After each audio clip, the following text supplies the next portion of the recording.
നമ്മുടെ കുട്ടികളുടെ കോൺസെൻട്രേഷൻ കൂടാൻ നമുക്ക് വീടുകളിൽ എന്തൊക്കെ ചെയ്യാമെന്ന് നോക്കാം. അവർക്ക് ഈ കോൺസെൻട്രേഷൻ എഫക്റ്റ് ചെയ്യുന്ന കാര്യങ്ങൾ എന്തെങ്കിലും ഉണ്ടെങ്കിൽ, അതായത് സ്ക്രീനുകൾ ഉണ്ടെങ്കിൽ, TV, മൊബൈല്, ടാബ് ഇങ്ങനെയൊക്കെ ഉണ്ടെങ്കിൽ അത് മാക്സിമം കുറയ്ക്കാൻ നോക്കാം. അതിൻ്റെ കൂടുതൽ അവർക്ക് വേറെ എന്തെങ്കിലും ബുദ്ധിമുട്ട്, അതുപോലെ ADHD അങ്ങനെയൊക്കെ ഉണ്ടെങ്കിൽ ഡോക്ടറിനെ കാണിച്ച് അതിൻ്റെ തെറാപ്പികളും മെഡിസിൻസ് വേണമെങ്കിൽ അതൊക്കെ ചെയ്യാം. അതിൻ്റെ കൂട്ടത്തിൽ നമുക്ക് വീടുകളിൽ എന്തൊക്കെ ചെയ്യാമെന്ന് നമുക്ക് നോക്കാം. പസിൽ ഗെയിംസ് ഉണ്ടല്ലോ, അതായത് ഒരു രൂപത്തിന് തന്നെ ചില പീസസ് ആക്കിയിട്ട് പിന്നെ അത് യോജിപ്പിക്കുന്നത്, അതൊക്കെ ടൈം എടുത്ത് അവരെ കോൺസെൻട്രേഷൻ ഉണ്ടെങ്കിൽ മാത്രമേ ചെയ്യാവൂ. അത് പതുക്കെ ചെയ്യാൻ നമുക്ക് നോക്കാം. പിന്നെ അടുത്ത ഐ സ്പൈ എന്ന് പറഞ്ഞൊരു ഗെയിമുണ്ട്. അതായത് കുഞ്ഞിനോട് റൂം മൊത്തം ഒന്ന് ചുറ്റി നോക്കാൻ പറയാം. എന്നിട്ട് അവരോട് നമ്മുടെ മുഖത്ത് നോക്കാൻ പറയാം. എന്നിട്ട് നമ്മൾ പറയാം, ഞാനിവിടെ ചുമന്ന നിറത്തിലുള്ള ഒരു സാധനം കാണുന്നുണ്ട്, അപ്പോൾ ചുമന്ന നിറത്തിൽ നീ എന്തൊക്കെ കണ്ടു, അത് നമുക്ക് ചോദിക്കാവുന്ന ഒരു ഗെയിമാണ്. അടുത്ത വേറെ ഒന്നാണ് നമുക്ക് നമ്പർ ഗെയിം എന്ന് പറയും. നമ്പർ ഗെയിം എന്ന് പറഞ്ഞാൽ നമ്മൾ ആദ്യം 2 അക്കം 1, 2 പറയാം, എന്നിട്ട് തിരിച്ച് പറയാം. അതിനെ പിന്നെ 3 അക്കം ആക്കാം, പിന്നെ 4 അക്കം ആക്കാം, 5 അക്കം ആക്കാം. അങ്ങനെ ചെയ്യാൻ പറ്റും. അതുപോലെ തന്നെ അത് ഫോർവേഡ് പുറകിലോട്ട് ബാക്ക്വേർഡ് നമുക്കത് ചെയ്യാൻ പറ്റും. അതുപോലെ തന്നെ 5 4 സാധനങ്ങൾ അവിടെ ഫ്രണ്ടിൽ വെക്കുക, എന്നിട്ട് നോക്കിക്കോളാൻ, അത് ഓർക്കാനൊക്കെ പറയാം. എന്നിട്ട് അത് പെട്ടെന്ന് മാറ്റിയിട്ട് എന്തൊക്കെയാണ് നമ്മൾ കാണിച്ചത് അത് തിരിച്ചു പറയാം. പിന്നെ ഒരു കാര്യമാണ് നമ്മൾ അറ്റ്ലീസ്റ്റ് മൈൻഡ്ഫുൾ ബ്രീത്തിങ് എന്ന് നമ്മൾ പറയും. അതായത് നമ്മൾ ശ്വസിക്കുന്നത്, അതിൽ ശ്രദ്ധ കേന്ദ്രീകരിക്കുക.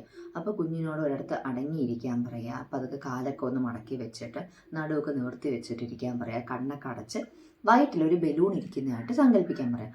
എന്നിട്ട് ശ്വാസം എടുക്കുമ്പോഴത്തേക്ക് ആ ബലൂണ് വീർക്കുന്നതായിട്ടും തോന്നും, ശ്വാസം വിടുമ്പോൾ ബലൂണ് താഴുന്നതായിട്ടും തോന്നും. അപ്പോൾ അങ്ങനെ ആ ബലൂണിനെ വീർപ്പിക്കാനും കാറ്റ് പുറത്തു വിടാനും അങ്ങനെ കുറച്ച് നേരം, ഒരു അറ്റ്ലീസ്റ്റ് 5 മിനിറ്റെങ്കിലും രാവിലെയും രാത്രിയും ഇങ്ങനെ ബ്രീത്ത്ഫുൾ എക്സസൈസ് ചെയ്യാൻ വേണ്ടി ട്രൈ ചെയ്യും.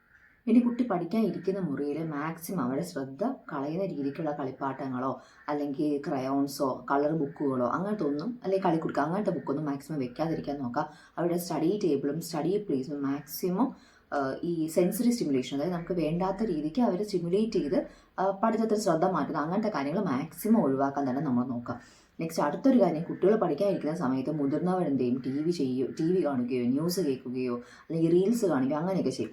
അപ്പോൾ അവർക്കും റിയലി ഒരു മോട്ടിവേഷൻ കുറയുകയാണ് ചെയ്യുന്നത്. അതിന് പകരം നമ്മൾ നമ്മുടേതായ പണികൾ ചെയ്യുക, ഇപ്പം നമ്മൾ ജോലികൾ ചെയ്യുക, അല്ലെങ്കിൽ ബുക്ക് വായിക്കുക, അല്ലെങ്കിൽ അവരുടെ മുറിയിൽ ഇരിക്കുക, അങ്ങനെയൊക്കെ ചെയ്യുവാണെങ്കിൽ അവർക്ക് കുറച്ചും കൂടെ ഒരു ഇൻട്രസ്റ്റ് കയറാനുള്ളൊരു താല്പര്യം വരും. നെക്സ്റ്റ് വേറൊരു ഇമ്പോർട്ടൻറ്റ് കാര്യം എന്ന് പറഞ്ഞാൽ, നമ്മുടെ ഓർമ്മശക്തിയും കോൺസെൻട്രേഷൻ ഇൻക്രീസ് ചെയ്യാനായിട്ട് നമുക്ക് നട്ട്സ് അങ്ങനത്തെ കാര്യങ്ങൾ വളരെ യൂസ്ഫുൾ ആണ്. സോ കുട്ടികൾക്ക് ഡെയിലി സ്നാക്കായിട്ട് നട്ട്സ് ഒക്കെ കൊടുക്കുന്നത് വളരെ നല്ലതാണ്.